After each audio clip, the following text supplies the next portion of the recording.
Na página 2, nós temos aí um item chamado 1.3. Está quase no meio aí.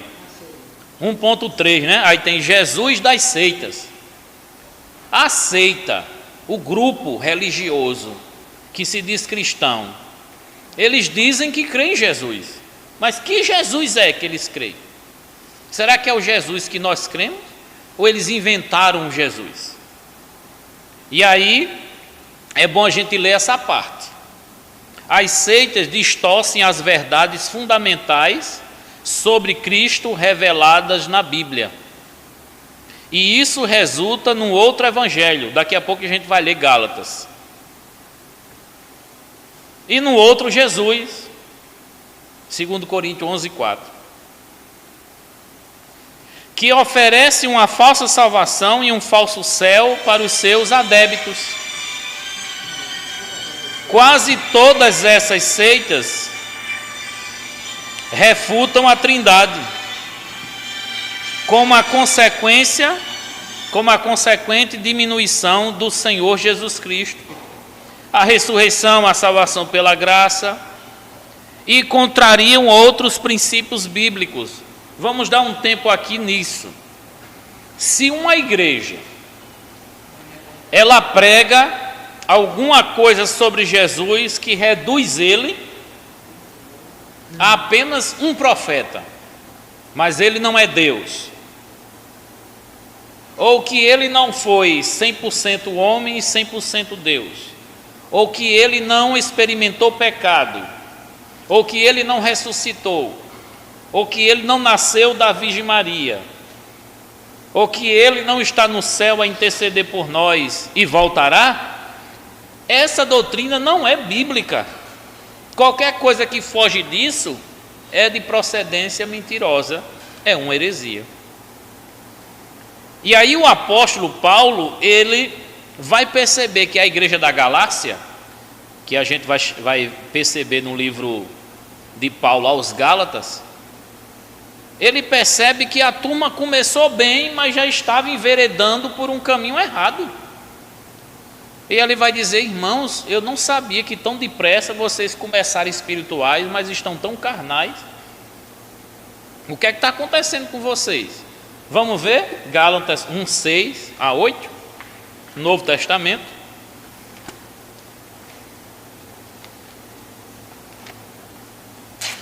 Os irmãos que têm aí o seu celular, coloque no silencioso para não se desesperar. Gálatas fica perto de Efésios e Filipenses. Gálatas capítulo 1 fala do evangelho de Jesus Cristo e de um outro evangelho, que na verdade não existe outro, só existe um, né?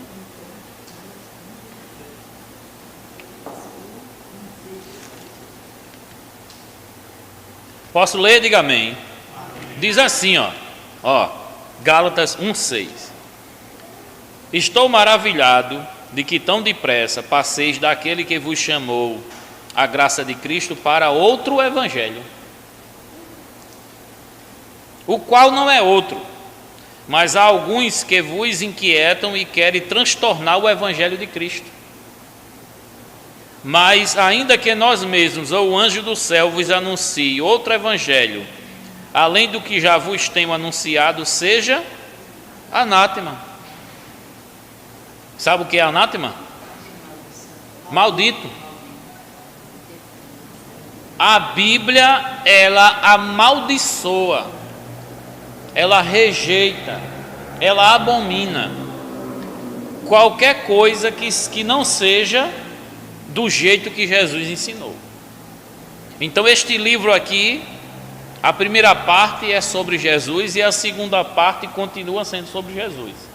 A primeira parte a gente chama de Antigo Testamento, por causa da antiga aliança que foi feita com o povo. Essa antiga aliança anuncia que Jesus vem. A razão da antiga aliança é que o Messias vem.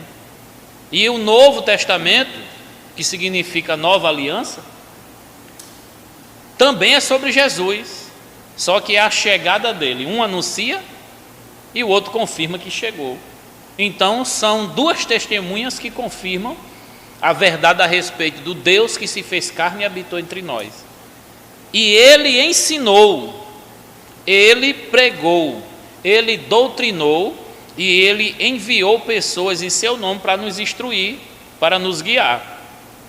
O apóstolo está dizendo aqui aos Gálatas: não aceite outro, nem que venha um anjo do céu ou até mesmo um apóstolo. O que tem surgido de apóstolo, o que tem surgido de profeta, o que tem surgido por aí de missionários e de anjos. Olha, um anjo apareceu para mim, mandando eu assinar isso, eu revelar aquilo, me mostrou isso, mostrou aquilo. Nenhuma profecia pode ir de encontro às escrituras sagradas. A igreja deve seguir o que está escrito e o resto é de procedência humana e maligna. Quer falar? Por que a igreja adventista ela é encaixada como seitas, se ela tem essa... Elas pregam justamente isso aí, não contradizer o que você falou. Boa pergunta, né? Como a adventista ela vai fazer parte da próxima aula, e essas curiosidades têm que existir mesmo.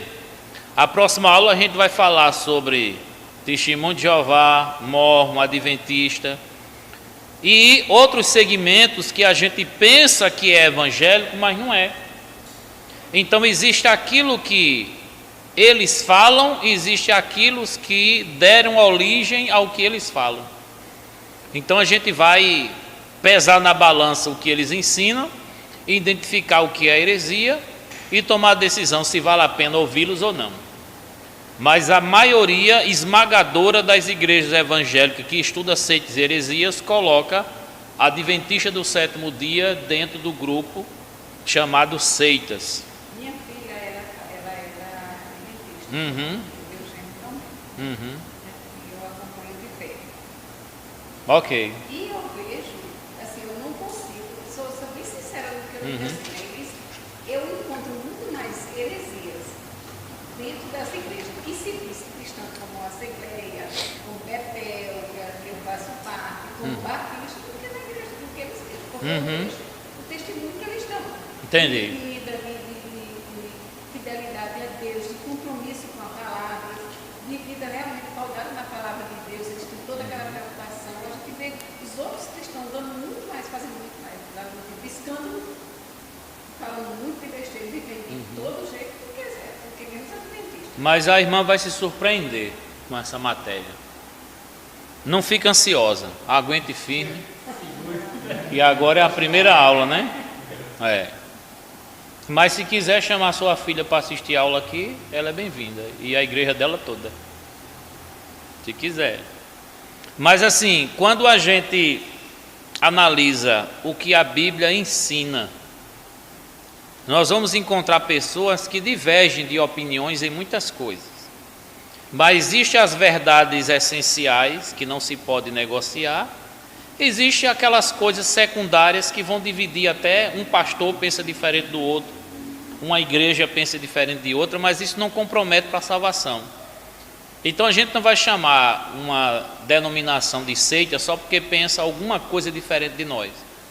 Tem que atingir a coluna vertebral da doutrina, porque se não atingir a coluna vertebral da doutrina, a gente não vai chamar de seita. E onde é que os mormons entram? A gente vai analisar. Onde é que os adventistas entram? A gente vai analisar. Onde é que a congregação cristã no Brasil entra? A gente vai saber como identificar uma seita. E por que que determinados grupos que são muito conhecidos como evangélicos, como por exemplo o Tabernáculo da Fé, como o Primeiro Templo Ebenezer, o fundamento da doutrina deles é heresia cabeluda.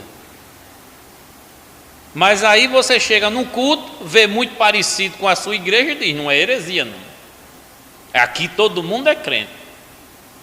Mas quando você vai fazer uma triagem do fundamento doutrinário deles, que não é o que o crente faz. O crente ele não pega a nota do que está sendo pregado, ou quando ele vai entrar numa congregação, ele diz assim, olha, quais são as doutrinas dessa igreja? Ele entra, senta e participa. Ele não pergunta assim, olha, qual é o fundamento, a declaração de fé dessa igreja? Não pergunta. Entra e pronto. Não é o lógico que a gente está ali, eu vou ali visitar. Mas você conhece o fundador? Conhece a origem? Sabe qual é a base de tudo isso? Não, mas não tem o nome igreja? Glória a Deus, a igreja é melhor igreja do que bar. É melhor você ir no bar evangelizar do que entrar em determinados lugares com o nome de igreja sem ser. Então, o que eu estou colocando aqui para vocês, essa matéria não poderia ser a primeira. Essa matéria não poderia ser a primeira. Por quê? Porque aí dá um choque, não dá isso que eu estou falando aqui? Não dá um choque. Eu pareço o dono da verdade que chegou para dizer nenhuma presta e só presta o que eu digo. Não é? Mas é claro que eu vou ensinar e mostrar como você vai identificar o verdadeiro e o falso. De tal forma que dentro da igreja evangélica você vai encontrar também o verdadeiro e o falso.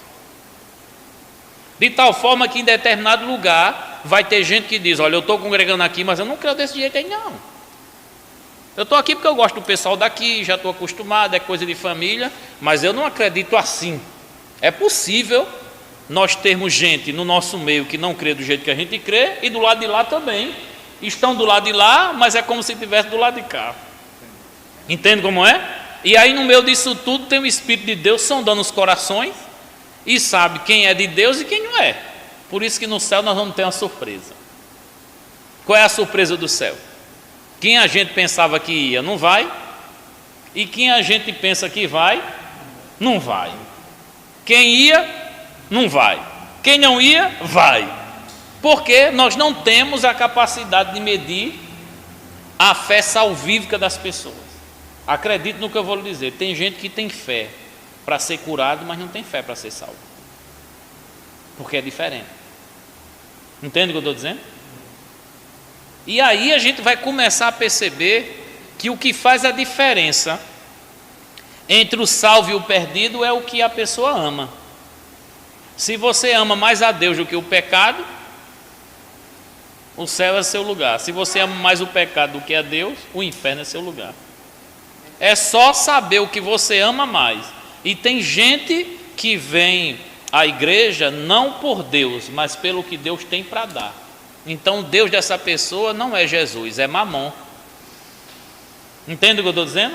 E eu que estou pregando, eu tenho que confrontar o coração da pessoa para que ela não venha até este recinto, até este lugar, atrás de uma bênção. Essa pessoa tem que vir ter um relacionamento com o dono da bênção. E o dono da bênção sabe o que você precisa. Por isso que Jesus ele vai dizer assim, irmão, não andeis ansiosos por coisa alguma. Porque aquele que cuida do lírio e aquele que cuida dos pássaros, porventura não vai cuidar de vocês, homens de pequena fé. Então assim, nós andamos angustiados, inquietos e ansiosos o tempo todo com o que é óbvio. O cuidado, a proteção e o sustento que ele já prometeu que daria. Então, há uma preocupação por conta da incredulidade ou da falta de informação do que a Bíblia diz. Aí o falso profeta, o falso mestre, ele vai arrebanhar pessoas a partir da fraqueza e da ignorância delas. Se você tocar em mim, você vai ser abençoado. Olha mesmo. Recebe aí, vaso. Olha. Sentiu? Quer pegar também? Não, você não é digno. E aí, é camisa ensanguentada, é chapéu, é sabonete, é rosa, é o que você puder imaginar. É corda, é tapete, é manto, é portão. O que você imaginar é objeto consagrado. Confunde, olha que coisa linda aqui na frente. Confunde o Antigo Testamento com o Novo Testamento, confunde o período da revelação com o período em que a revelação concluiu. A revelação bíblica concluiu. Algumas coisas que aconteceram no passado não vão acontecer de novo. Porque se Deus ele vai repetir tudo que acontecer de novo, eu estou esperando quem é a pessoa que vai pegar um cajado para abrir o mar de Tambaú, porque eu estou com vontade de ir para a África por ali. Entendeu? Do outro lado é a África. Entendeu como é? Então, é claro, se eu for abrir aqui a oportunidade para o que vocês já viram, já ouviram e já experimentaram, a gente não vai avançar.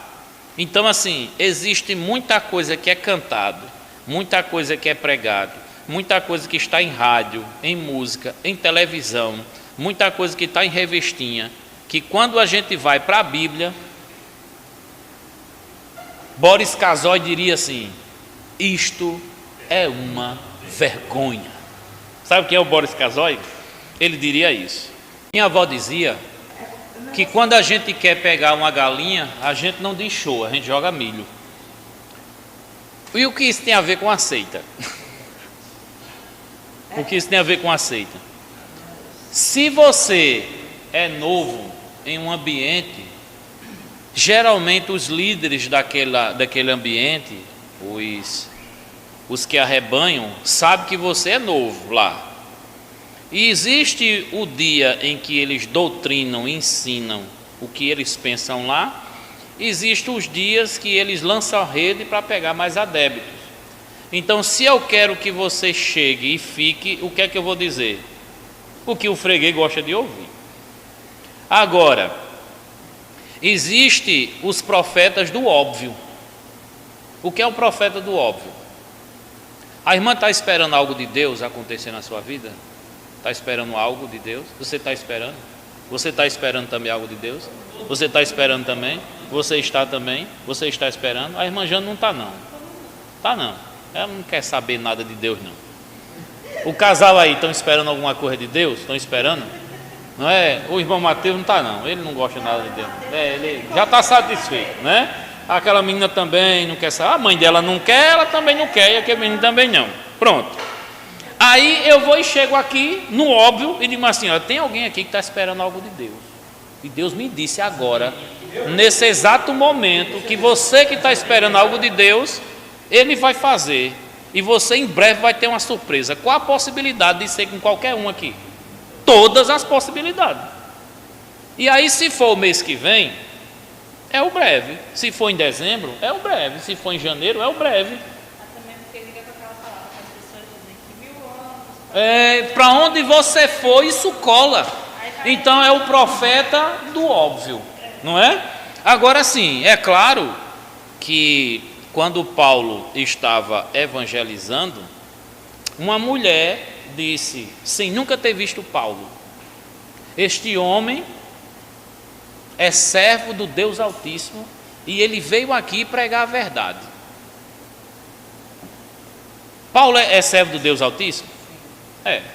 Ele foi ali pregar a verdade? Sim. Mas quem estava falando? Era o Espírito de Deus ou o Espírito imundo? Espírito imundo.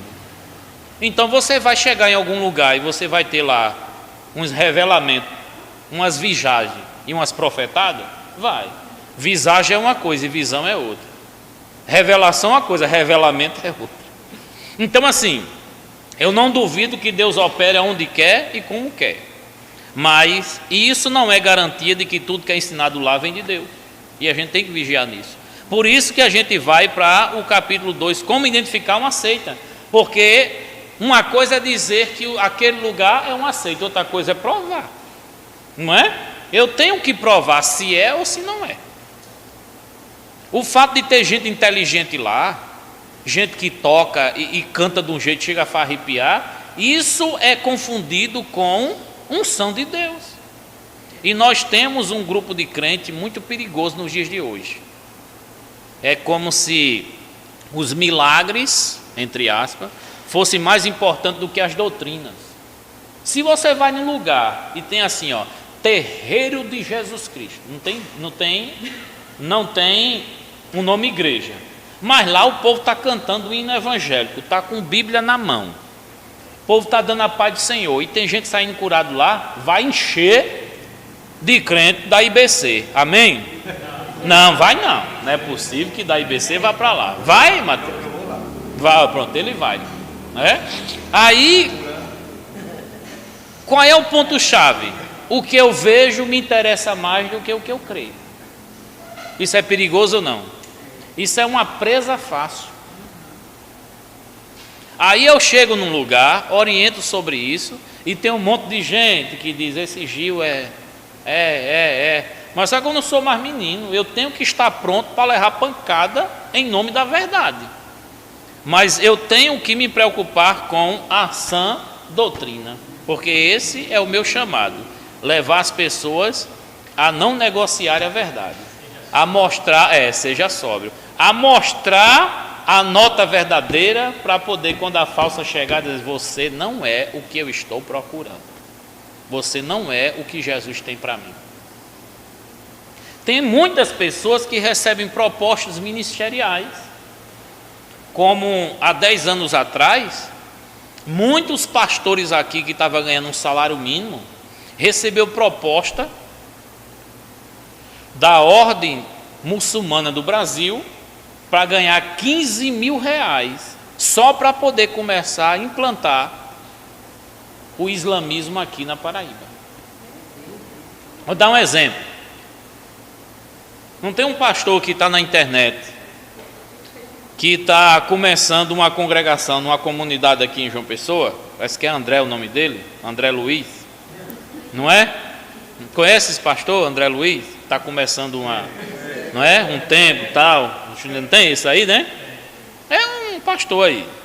Aí, esse André Luiz, ele está no nosso sacrifício, irmão, um tijolinho, irmão, né? Mas chega lá, o cara faz assim, ó, quer sair de lá para o lado de cá, a gente constrói isso aqui em uma semana. E você já vai ter dinheiro para o ano que vem, 15 mil, todo mês já certo, o ano todo. A gente assina um contrato aqui e está feito. Só que você vai pregar isso aqui e não aquilo ali. Olha, já aceitou, levantou a mão já. Diga aí, irmão.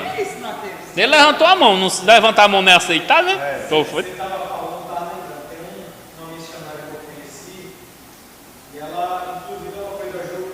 Ela era missionária em país muçulmano. E aí do nada ela começou a postar foto de burca, fazer publicação em nome de Alá, não sei o que, não sei o que. E aí depois quando eu fui ver, conversando, ela falou, né? Rapaz, o negócio está difícil demais. Foi missionário, pregando o evangelho. Se você soubesse como os muçulmanos são generosos, como eles cuidam da missão deles, e aquele cara também, ela se converteu ao islamismo, né? E também continua como missionário, entre aspas, né? Porque as condições de lá são muito melhores do que a igreja oferece para os missionários evangélicos. Boa. Então, se o André Luiz for igual a essa missionária que ele está dizendo ali, ele não vai querer mais se estressar, não.